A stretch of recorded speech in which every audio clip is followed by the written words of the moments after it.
नागपूर महानगरपालिकेच्या आरक्षणाची सोडत जी आहे ती जाहीर झाली आणि काँग्रेस एक मोठा पक्ष या ठिकाणी जो आहे प्रमुख लढतीत असणार आहे। या सगळ्या संदर्भात आपल्याला बोलण्यासाठी जे आहे काँग्रेसचे आमदार तथा शहराध्यक्ष विकास ठाकरे जी आहे। विकास भाऊ, कशा पद्धतीने निवडणुकीला पुढे जाणार आहे? मोठा पक्ष आहे, भाजपसमोर अनेकदा तुम्ही आव्हान ठेवले। असं आहे की नागपूर हे काँग्रेसचंच होतं। नागपुरातून खासदार काँग्रेसचे राहिलेले आहे, मी महापौर होतो आणि गेल्या दिवसांमध्ये जे चित्र बदललं, 15 वर्ष नागपूरकरांनी भाजपाला संधी दिली आणि ज्या मूलभूत सोयीसुविधा पुरवण्यासाठी स्थानिक स्वराज्य संस्था महानगरपालिका असते, त्यांनी आपलं कर्तव्य जर पूर्ण केलं असेल बरोबर, आता नागपुरात कुठलीच समस्या नसेल, लोक एकदम व्यवस्थित आपलं जीवन जगत असतील, कुठे रस्त्यात खड्डे नसतील, गडर लाईनचा कुठे त्रास नसेल, नाग नदीमध्ये पूर्ण स्वच्छ पाणी वाहत असेल, कचऱ्याची कुठे ढिगारे नसतील, मोकाट कुत्र्यांचा त्रास नसतील, दिवाबत्तीची सोय असेल, असे अनेक प्रश्न आहे। खेळाचे मैदानं डेव्हलप झाले असेल, गार्डन डेव्हलप झाले असेल ना, आता कुठलंच काम शिल्लक नसेल तर जनता ठरवेल की पुन्हा यांनाच निवडून द्यावं। आणि जर 15 वर्षानंतर ही तीच परिस्थिती असेल तर मला वाटते की जनताच निर्णय घेईल की आता काय करायचं आहे। आम्ही कार्यकर्ते काँग्रेसचे जनतेचे सेवक आहोत। सत्ता असो नसो, नगरसेवक असो नसो, आमचे लोक ज्या लोकांसाठी झटत असतात आणि ते काम करतात, तेच तिकीट मागायला समोर येतात आणि त्यांचीच परीक्षा आहे। आणि म्हणून मला असं वाटतं की लोकच ठरवतील काय होणार आहे। आमची प्रक्रिया आम्ही पूर्ण करून झालो। आरक्षणाची सोडत झाली आहे, काही ठिकाणी फटकाही बसला आहे, काही ठिकाणी दिलासाही मिळाला आहे, तर कशा पद्धतीने आपले उमेदवारांची निवड असणार आहे, प्रक्रिया काय? मला वाटते आरक्षणाचा फटका कुठे कोणाला बसला नाही, कारण की जे सिनियर नगरसेवक असतात ते बरोबर इथे आरक्षण आलं तर कुठून लढायची आपली सोय करून ठेवतात आणि त्या पद्धतीनं सगळी ॲडजस्टमेंट झालेली आहे। आमचे सगळे लोक निवडणुकीच्या रिंगणात राहणार आहे आणि एक चांगली फाईट होईल अशीच आमची इच्छा।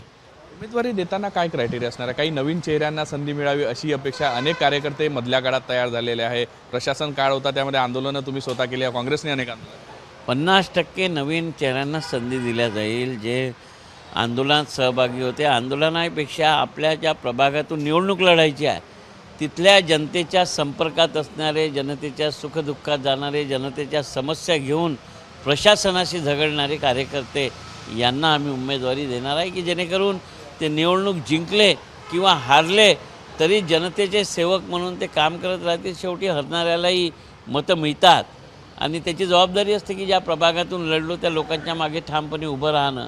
आणि ज्यांनी हे 5 वर्ष केलं त्याला जनता नाकारत नाही आणि म्हणून आम्ही अशाच उमेदवारांना तिकीट देणार आहोत। तरी सर्वेक्षणसुद्धा करण्यात आलं होतं, निवडत असताना क्रायटेरिया काय ठेवणार आहे? मागच्या वेळेस काही लोकांनी चांगले मतं घेतले, थोड्या फरकाने पराभव झाला, काही ठिकाणी नवीन लोकांना संधी, कसं असणार आहे?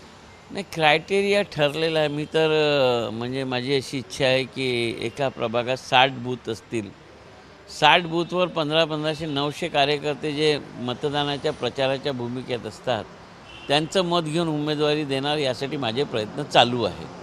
आता ते किती टक्के यशस्वी होतात हा भाग वेगळा आहे, पण माझा पूर्ण प्रयत्न आहे की एका प्रभागात जर 900 लोक प्रत्येक बूथवर 15-15 तयार आणि त्यांच्या मतानं उमेदवार दिला तर त्या उमेदवाराच्या मागे पाठबळ राहील, लोकांमध्ये जाण्यासाठी लोक राहतील आणि त्याची निवडणूक सोपी होईल।